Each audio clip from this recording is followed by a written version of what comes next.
Real short video just for the Google page, or scrapbook as Joe called it. Thanks, Joe. Anyway, got the transmission today. Again, thank you, Joe Ivory, for letting me send it to your work. Helped me out a lot there because I didn't have a place for semi to go. So, quick view on the transmission, real quick. I'm excited. This is one of the last big pieces besides the drive shaft to get this thing rolling. So, let's take a look.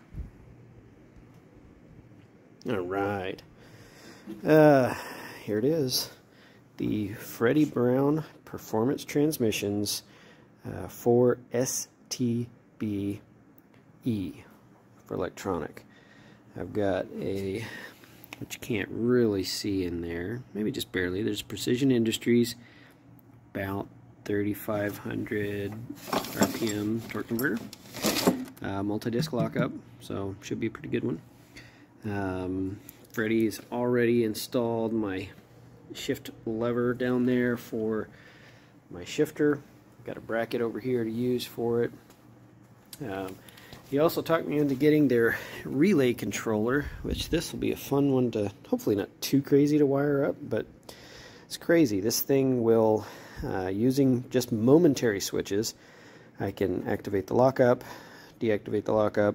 I can wire it to my brake switch on my brake pedal so that if I'm driving down the road and the car's in lockup, hitting the brake switch will deactivate lockup on it, make it a lot easier to slow down. It does a few other things as well. It's kind of cool, so I don't have to think about it quite as much. So it automates some of the stuff that normal transmissions do, since this one is the Haas, without all that extra stuff. He did put my 6AN lines on it, so this will be easy to run things back to the transmission cooler. I got my pressure switch. I mean, this is all dumb stuff. Some of these wires we don't even use, but I've got a lot of wiring to do to get this thing ready. Honestly, I think this is my speed sensor.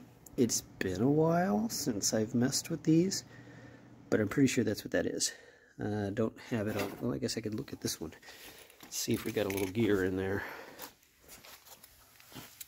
Oh yeah, that's my speed sensor.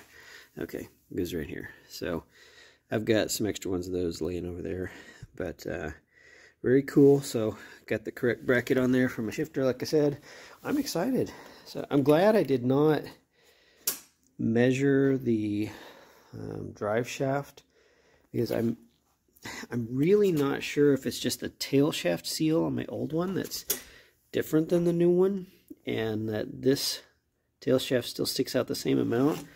It's kind of hard to tell because of this. I think it's right. So maybe it's the same, but when I first looked at it, I was like, oh gosh, I'm glad I didn't have that thing made yet. I've got an appointment here in a couple weeks at C&M Gearworks to get the 327 gears put in, the rear axle, and the new adapter for the drive shaft to be installed as well. So everything will be a lot stronger than it currently is. So cool stuff. I'm excited, but quick update there. So a lot of work ahead of me. Got to get that thing switcherooed around and a lot of other stuff. But thanks for watching. Thanks again, Joe.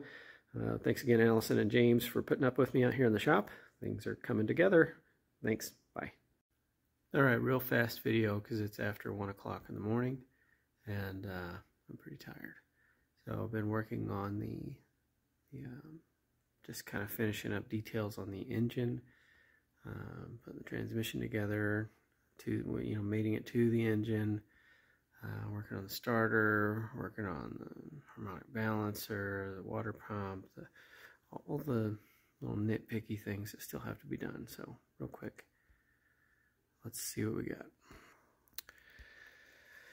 So obviously this is way up in the air on the cherry picker.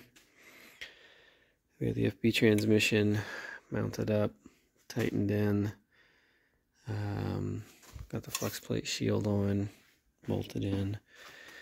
I had a heck of a time, and I've got my SFI flex plate. Oh, can't see anything here. Yeah, the SFI flex plate is in there. I had a really hard time matching up the converter bolts inside, the torque converter bolts, or holes, with the holes on the flex plate, because there's like 50 of them because it's supposed to work with a bunch of different things. That was a pain in the rear. But I did end up with enough clearance. I had just over 1/8 of an inch of space between, you know, when the torque converter was seated all the way into the pump. I had just over 1/8 of an inch of clearance between the flex plate and the face of the, just between the mating surfaces. So I should be good there. I did go ahead and start working on my the engine diaper, so that if the engine does blow up along the way, it'll try to catch a lot of the fluids, and that way it doesn't make a huge mess on the track and underneath the car. If it spits a rod out the side of the block, it's not going to work so well, but this is just what I can do. Trying to be helpful. I did have the oil pan off and the engine on a stand and everything, so that I could switch out the turbo drain, oil drain, back to a 10 AN, so a bit bigger fitting to drain more oil versus the one I had in there before. I've got the water pump hose or thermostat housing on there. Thermostat's inside. Got my hoses fixed up. I had to block off this other one because I don't have a heater core. I figured out that this pulley does not fit with the factory 302 pulley. You can see that there is no room. So there's very little space between the harmonic balancer and those lower bolts, but this pulley and this balancer and the other pulley that will go in here do not work together. So I've got to get some underdrive pulleys for these. I've got them picked out already, so that should be fine. What else did I do? I don't remember. I'm pretty tired at this point. Oh, the factory dipstick tube plug I had to tap threads into, put threads into the block, and I had a bolt that fit there. A lot of Teflon tape locked it in so it shouldn't leak anymore. I figure out the dipstick that comes with that oil pan. I got my turbocharger oil feed fitting stuff figured out, and my pressure sensor for my oil pressure. I was going to put the oil filter adapter, remote adapter on here so that I could run the oil lines out to the frame of the car, but my adapter was a straight one and didn't fit, so I'm having to order one that lets the fittings come out at a 90-degree angle so it doesn't get into the exhaust. So I've got a few things to order here, but it's coming together. I think I can have everything here by this weekend, or mostly.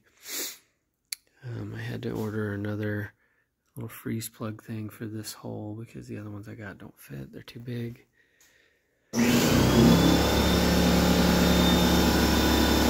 Bye.